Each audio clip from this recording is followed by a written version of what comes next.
प्रिय भक्तगणों, माताएं, बहनें, भाई बंधुओं को मेरा नमस्कार। राधे राधे, जय श्री कृष्णा। बंधुओं, भगवान की कथा कहानियों के श्रवण करते रहने से व्यक्ति का चित्त भगवान से जुड़ा रहता है और भगवान की लीलाओं को सुनते रहने से व्यक्ति के पाप नष्ट होते रहते हैं। कुछ व्यक्तियों के मन में उल्टे सीधे विचार जन्म लेते रहते हैं।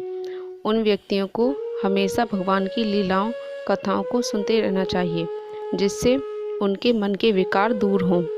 भगवान की माया बहुत ही जटिल है। अच्छे इनकी माया के जाल में फंस जाते हैं और उससे भी अधिक चंचल है मनुष्य का मन, जो हर बार भगवान से विमुख हो जाता है। और उसे सही दिशा देने के लिए हमें भगवान की कथाओं कहानियों को सुनते रहना चाहिए।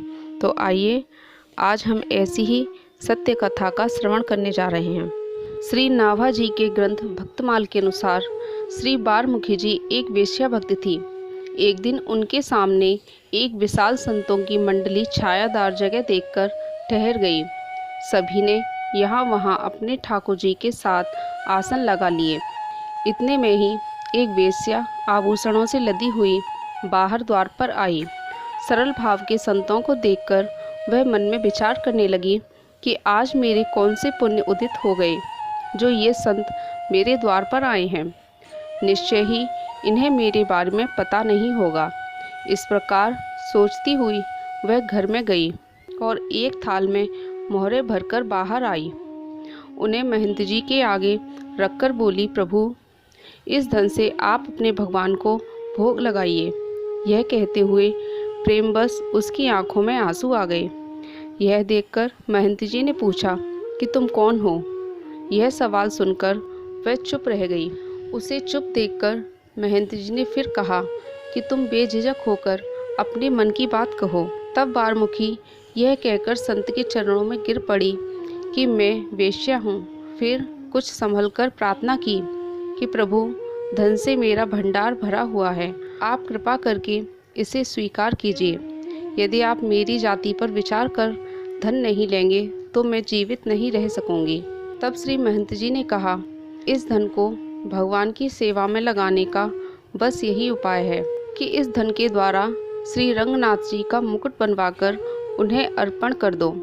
इससे जाति बुद्धि दूर हो जाएगी। श्री रंगनाथ जी उसे स्वीकार करेंगे। तब वेश्या बोली, भगवान, जिसके धन को ब्राह्मण छूते तक नहीं हैं, उसके द्वारा अर्पित मुकुट को श्री रंगनाथ जी कैसे स्वीकार करेंगे? तब महंत जी बोले, हम तुम्हें विश्वास दिलाते हैं कि वे अवश्य ही तुम्हारी सेवा स्वीकार करेंगे। इस कार्य के लिए हम तब तक यहीं रहेंगे, तो मुकुट बनवाओ। इसके बाद वेश्या ने उस धन से भगवान का मुकुट बनवाया। इसके बाद वह उस मुकुट को लेकर एक थाल में रखकर सजाकर चली गई। पर अपने को अपवित्र जानकर उसके मन में संकोच रहा। संतों के कहने पर बड़े हीन भाव से वह लजाते हुए दीन भावना से भगवान श्री रंगनाथ जी के पास पहुंची। वहां जाकर उसने जैसे ही मुकुट हाथ में लेकर भगवान को पहनाना चाहा, वैसे ही श्री रंगनाथ जी ने उसे धारण करने के लिए अपना सिर झुका दिया। इसके बाद तो भगवान और भक्त की जय जयकार होने लगी। यह प्रसंग आपको कैसा लगा कमेंट में ज़रूर बताइएगा।